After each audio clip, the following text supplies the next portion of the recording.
नाजरीन, नाइन बजे टीवी पे कोशिश होती है कि हम ऐसे प्रोग्राम नशर करें जिसमें आपकी मालूमात में इजाफा हो। हम खबरें और उनके ऊपर तबसरा, हम हिकमत की बातें, एलोपैथी, होम्योपैथी और जो जो फ़ायदेमंद होती हैं चीज़ें वो हम आपको बताते हैं। आज एक ऐसा प्रोग्राम है जो एक ऐसी दास्तां है, दर्दनाक दास्तां, एक हकीकत भी है। उन माँ बाप को ज़रूर सुनना चाहिए। आज हम एक नौजवान से, एक जवान से इंटरव्यू करेंगे। उन भाइयों को भी सुनना चाहिए कि जो गैर कानूनी तौर पे पाकिस्तान को छोड़ते हैं, यूरोप की मंजिल होती है उनकी, और रास्ते में क्या तकलीफ़ होती हैं। यकीन जानिए कि जब ऐसे वाक़या सुनते हैं कि रास्ते में कोई डूब गया, कोई किसी को मार दिया गया, किसी को अगवा कर लिया गया, तो दिल खून के आंसू होता है। उन माँ बाप से पता करें, उन बहन भाइयों से पता करें कि जिनका कोई फ़र्द इधर उधर हो जाता है तो उनको नींद किस तरह आती है। हम चलते हैं अपने उस भाई के पास और उनसे ये वाक़या, जो दर्दनाक वाक़या उनसे पेश आया, वो सुनते हैं और वो क्या कहना चाहते हैं। जी अस्सलाम वालेकुम। वालेकुम सलाम रहमतुल्लाह जी। हाँ जी, ठीक ठाक हैं आप? जी दुआ है अल्हम्दुलिल्लाह जी, अल्लाह का शुक्र। अच्छा, आपके दिल में क्या सूझी कि आपने पाकिस्तान छोड़ा और मंजिल आपकी यूरोप थी, तो क्या दिल में क्यों आपने वहाँ से ये छोड़ने की कोशिश की? एक तो हमारे इधर जो जमाती लिहाज से जी। सारा कुछ, ठीक। फिर दूसरा मेरा एक दोस्त था, जी। वो मुझे रोजाना ही मिलता था, कहता था कि मैं यूरोप जा रहा हूँ, मैं यूरोप जा रहा हूँ, उधर इतने पैसे कमाए जाते हैं, इतना यूरो में काम होता है, तो वहाँ पे मजदूरी भी करेंगे तो बहुत खुशहाली हो जाती है ठीक। पीछे माँ बाप बहन भाइयों के लिए। ठीक। तो इसी तरह ही बहरहाल वो मुझे रोज मिलता था, करता रहता था। एक दिन मैं मातगी जाहिर कर दी, मैं कहा चले जी कर लेता हूँ, ठीक। कहीं से कर्जे उठा के या जिस तरह भी। ठीक। ठीक करते तो हैं। फिर उसके साथ फिर उसने मुझे आगे बंदों से मिलवाना शुरू किया। जी। तो रवा मेरे शहर में भी आए लोग मिलने मुझे, जी। जो उनके मेन थे। जी। तो सब्ज बाग दिखाए सिर्फ। मेरा ये बताने का कि मतलब ये नहीं है कि किसी की दिलाजारी हो रही है, सिर्फ मतलब मकसद सिर्फ इतना सारा ये बात करने का कि खुदारा ये रास्ता ना इस्तेमाल करें, मौत का रास्ता है। बीच में एक बात कर दी मैंने कि मुझे कहा गया था कि तुम्हें यहाँ से ईरान बाई एयर, ईरान से इस्तांबुल बाई एयर, इस्तांबुल से बाई एयर तुम्हें इटली तक लेके जाएंगे, ठीक। वीजा लगवा के। सब्ज बाग तो ऐसा दिखाया कि आप उनकी बातों में आ गए। जी। जी, सब्ज बाग इस तरह दिखाया कि हम 15 दिन भी नहीं लगने स्टे करते करते तो हम तुम्हें यूरोप में पहुंचा देंगे और वहां पे तुम्हें जाके नौकरी भी दिलवाएंगे। अच्छा। और तुम अगर 100 यूरो भी घर भेजो, 150 यूरो भी घर भेजोगे तो तुम्हारे घर के हालात बदलना शुरू हो जाएंगे। गरीब बात है, गरीब बंदा हूँ। ठीक। ठीक। ठीक। ठीक। तो मैं घर में बड़ा बेटा भी था जी। हूँ, यानी कि तो अब्बा से बात की। अब्बा पहले तो मानते नहीं थे, फिर खैर मनवा लिया किसी तरीके से। मैं कहा भाई जाना है, कर्जा कुर्जा उठा लेते हैं, कोई बात नहीं, कर लेंगे। तो कहते थे कि पैसे पहले नहीं लेने, बाद में लेने हैं। बहरहाल ये भी उनका एक झांसा था। यहाँ से लेके पहली दफा जब मुझे लेके गए हैं तो लाहौर पहले बुलवाया, लाहौर से बस में बैठा दिया कोच में, वो हमें तफ्तान ले गई। वहां से हमें तफ्तान से कोयटा, कोयटा बाकी जो पाकिस्तान का सिटी है, वहां से पंजगुर की तरफ ले गए। वहां से पैदल हमें चलाया सारी रात। तो अगली सुबह ईरान पहुंचे, बॉर्डर क्रॉस करके। वहां जाके मैंने लड़ाई थोड़ी सी की। मैंने कहा यार खुदा का खौफ करो, तुम लोगों ने मेरे से वीजे की बात की थी और ये पासपोर्ट भी मेरे पास है, और तुम मुझे किस तरह लेके जा रहे हो? वो क्योंकि हाँ सर, हमें आगे भेज दिया जाता है क्वेटा से जाके ना। अच्छा। मैं बिक चुका था। तो उन्होंने मुझे कहा कि भाई अब तेरी मंजिल आगे ही है या ऊपर है, या मर जाएगा या आगे पहुंच जाएगा। ठीक है। डाकू रास्ते में पड़ गए, उन्होंने मारा बहुत ज्यादा। अच्छा। पैसे पूसे छीन लिए। अच्छा। तो उस वक्त तो मैं, ये 2014 की ही बात है, लास्ट की। तो दिसंबर की, शायद नवंबर या दिसंबर था, मुझे याद है। तो मारा पीटा, लेकिन वहां से भी लड़के जो पुराने जा रहे थे या जो दो दफा जा चुके थे, उन्होंने मुझे बताया कि भाई हम डंकी लगा रहे हैं। मैं कहा डंकी क्या होती है, मुझे तो पता ही नहीं है। अच्छा। खैर वहां से पुलिस ने पकड़ा, फौज के हवाले किया, वापिस आ गया। वापिस आके फिर वही बीन बजानी शुरू कर दी, पासपोर्ट दे दो वीजा लगवाते हैं, पासपोर्ट दे दो वीजा। मैंने दे दिया पासपोर्ट, फिर एतबार करके मैंने कहा मैंने ऐसे नहीं जाना। खैर मेरा तेहरान तक का वीजा लगा, मुझे तेहरान से आगे गाड़ी की डिग्गी में डाला। अच्छा। हम 7 जने थे एक डिग्गी में। अच्छा। कार की, और हम 7 के बैग भी थे जो यानी कि लगेज होते हैं स्कूल बैग तरह के, वो भी। तो 14 से 15 घंटे का सफर करा के हमें मक्को लेके गए हैं। बर्फ पड़ रही थी, खाने को दे नहीं रहे थे। तो वहां पे भी खैर बहस की, लेकिन बहस करने का फायदा नहीं होता सर, क्योंकि हमें रास्ते में भेज दिया जाता है। उनको यही पता होता है कि इनको आगे बस फेंकना है, यहाँ रास्ते में मर जाएंगे तो बस खत्म, यहाँ करवा देंगे। तुर्की का बॉर्डर क्रॉस करवाया जबरदस्ती मारते हुए। मैं वहीं पे रो रहा था कि मैंने वापस जाना, मैंने ऐसे नहीं जाना। मुझे वीजे की बात की थी इन्होंने टोटली, मैंने ऐसे नहीं जाना। खैर कोई बात पुरसाने हाल नहीं। मैं माको पहाड़ इन्होंने हमारे से क्रॉस कराया, सारी रात हम चलते रहे। मैं एक जगह से स्लिप हुआ, नीचे आया तो 20 मिनट नीचे आ गया था। जब मैं नीचे आके गिरा हूँ या कहने की घसीटता हुआ नीचे आया हूँ, तो मेरे साइडों पे बॉडीज पड़ी हुई थी बर्फ में, जिसमें बच्चों की भी थी, औरतों की भी थी, बुजुर्ग भी थे, जवान भी थे। मेरी रूह लर्ज गई एक दफा। मैंने वहां पे अल्लाह ताला से फिर दुआ की, फिर भागा हूँ वहां से, ऊपर चढ़ना शुरू किया। तो मैं उनसे 20 मिनट के बाद जाके मिला, उनके कदमों पे के निशानों पे चलता रहूं। मिला हूं तो वो मुझे कहता है वापस आ गए हो, तुम किस्मत वाले हो, बच गए हो। खैर अगले दिन भी पहाड़ में रहे, अगली रात भी पहाड़ में फिर गुजरी। फिर अगले दिन 4 बजे हम बॉर्डर क्रॉस करके यानी कि हमें करवा के तो इस्तांबुल के शहर है वहाँ पे दोगोबेयाज, वहां पहुंचा दिया। वहां जाके मुझे 3 से 4 दिन रखा कैद, और पैसे मांगते रहे मेरे घर वालों को फोन करके। इस्तांबुल पहुंच गया है तो आपका बेटा पैसे दे दो नहीं तो मार देंगे।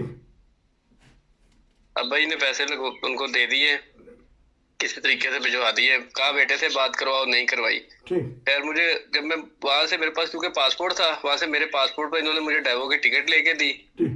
डेवो की टिकट पे बिठा के तो हमें इस्तांबुल पहुंचा दिया। इस्तांबुल मुझे इन्होंने गिरजे में रखा 2 माह। वहां तकरीबन 2 माह रखा, लेकिन खाने को उतना ही देते थे कि मुश्किल जिंदगी का गुजारा होता था। थोड़ा सा कह लें कि दरवाजे तक जाने की भी इजाजत थी, लेकिन बाहर फिरने की नहीं, या बाहर नहीं निकल सकते थे हम।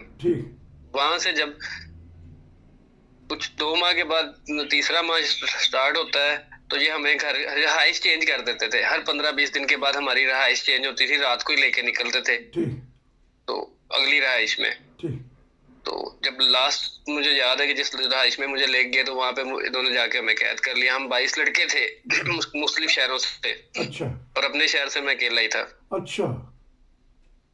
कैद कर लिया तो सबको कहा कि पैसे घर से मंगवाओ नहीं तो जान से मार देंगे। तकरीबन रोज ही मार पड़ती थी जी, बड़ी अजियत थी। मेरा अल्लाह जानता है कि जब भी मुझे याद आता है मेरी रूह कांप जाती है जी, किस अजाब में मुब्तला हो गया था मैं। बड़ों की दुआएं थी, इसी तरह बड़े लोग बच्चे रास्ते में। अगर हाँ, रास्ते में एक सफर था जिसमें इन्होंने हमें डाले पे डाला था, वो हाईलैक्स डाला नहीं होता, उसमें पीछे मेरे से जिस डाले में मैं था उससे पिछले डाले में से 2 लड़के गिरे, उनको उठाया नहीं, उसके ऊपर से डाला गुजर गया। उनके पीछे से जो 3रा डाला आ रहा था वो गुजर गया। लवारस, किसी को नहीं पता वो किसका बाप था, किसके भाई थे, किसके बेटे थे, कोई राब्ता नहीं, कोई कुछ नहीं, बस पड़ गिर गए तो गिर गए। तो 9 मार रहा हूँ और अजियत ही काटी है जी। आखिरकार दुआ करता था, नमाजें पढ़ता था, अल्लाह ताला के हुजूर झुकता था कि रब्बा मुश्किल से निकाल दो। मेरी 2 दफा इन्होंने मेरी वालदा से बात करवाई, सर पे डंडा लेके खड़े हुए थे, एक ने पिस्टल पकड़ी हुई थी, एक ने डंडा।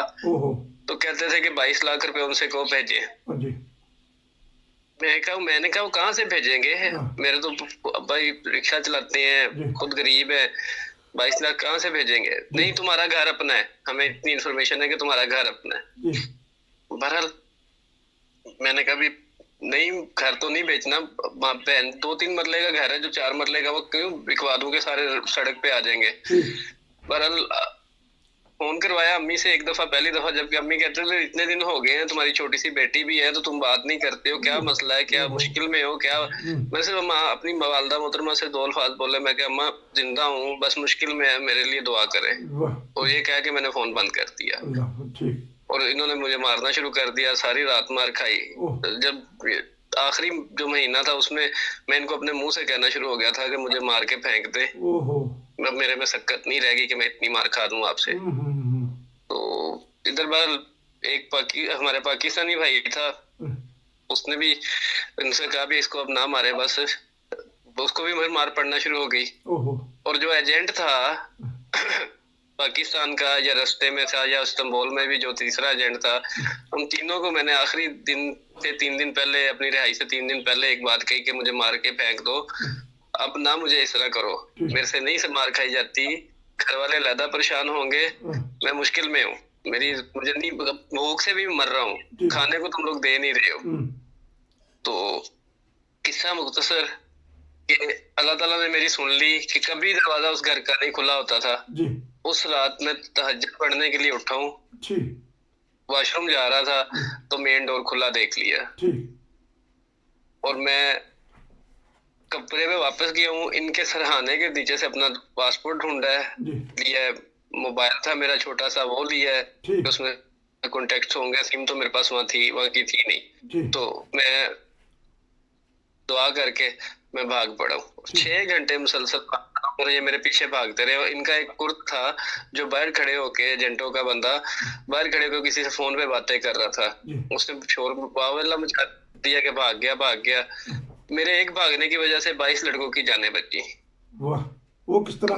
क्योंकि वो इस तरह जी कि इस्तांबुल में अगर इनके चुंगल से कोई एक इनका शिकार भाग जाता है ना इनके घर से, तो पीछे जो पड़े रहते हैं ना उनको भी छोड़ के खुद भाग जाते हैं कि वो जाके पुलिस या फौज को लेके आ जाएगा। ठीक है। तो मैं भागा हूँ, मैं 6 घंटे भागा हूँ, दिन चढ़ गया था। सुबह 9 बजे मैं एक बाजार में पहुंचा हूँ, कारा रनीज नाम है उसका, इस्तांबुल का।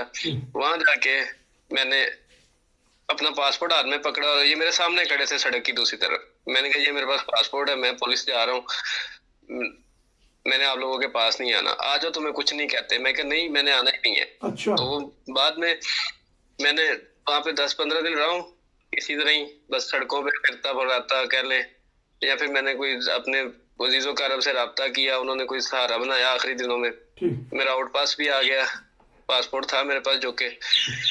उसके बाद मैंने टिकट कराने के लिए पैसे नहीं थे, वो किसी दोस्त से ऐसे ही उधार लेके टिकट कराया, फिर इधर पाकिस्तान खैर आ गया।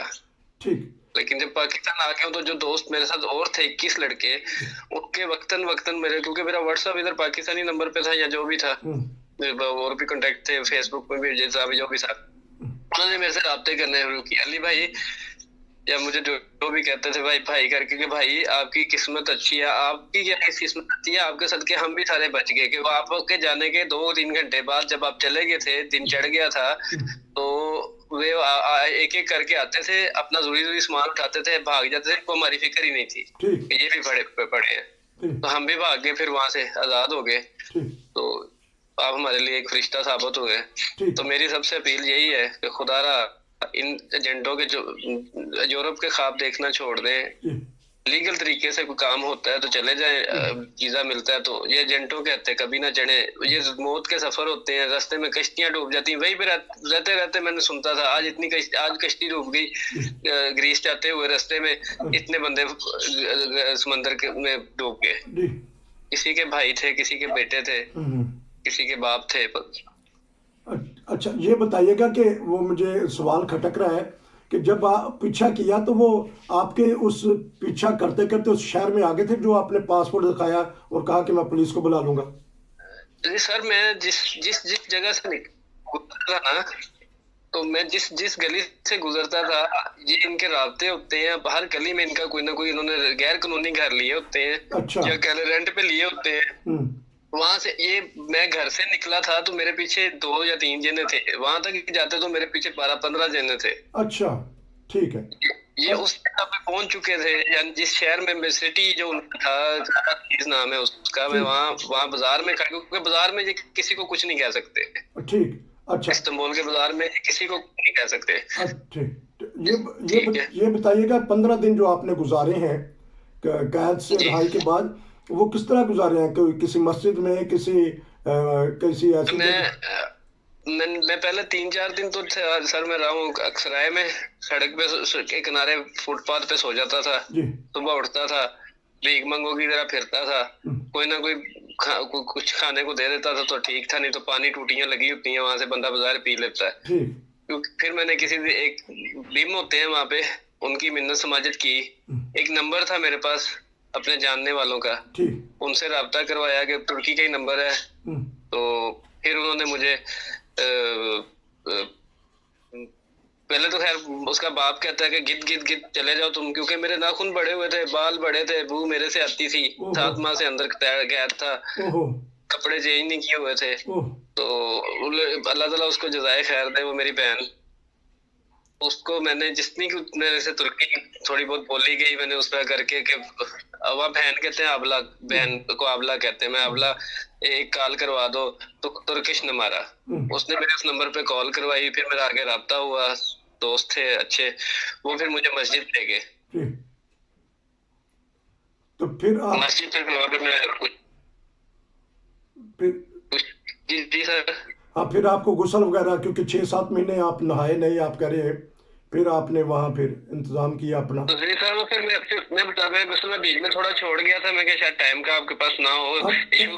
वो लड़की मेरे लिए फरिश्ता साबित हुई, उसने मुझे खाना खिलाया, मैं खाना खाऊं और वो रो रही थी मुझे देखते देखते, इतना खाना किस तरह खा रहा है, कि मैं भूखा था 7 माह से, यानी कि पानी था या थोड़ा सा जो जिंदगी गुजारने के लिए मिलता था, थोड़ा सा भी क्या, ब्रेड बुसी हुई जिसको कह सकते हैं कि खराब ब्रेड, कीड़ों वाली मरे आगे फेंक देते थे, उसमें से हम तोड़ तोड़ के खाते थे, थोड़ी थोड़ी करके, मजबूरी थी, खाना पड़ता था। ठीक ठीक। क्योंकि तो उन्होंने मुझे खाना खिलाया, उन्होंने मुझे जिस नंबर से मैंने बात करवाई उससे बात करके, फिर मुझे वहां पे मेट्रो का एक टिकट मिलता है वो लेके दिया, वहां पहुंचा हूँ। तो फिर आगे से दोस्त मुझे लेने आए थे, फिर उन्होंने नहलाया, उसमें बहन ने मुझे हमाम पे ले जाके, या जो जिस तरह भी, मुझे कपड़े भी लेके दिए एक जोड़ा, अभी ये भाई जी ये ले लो।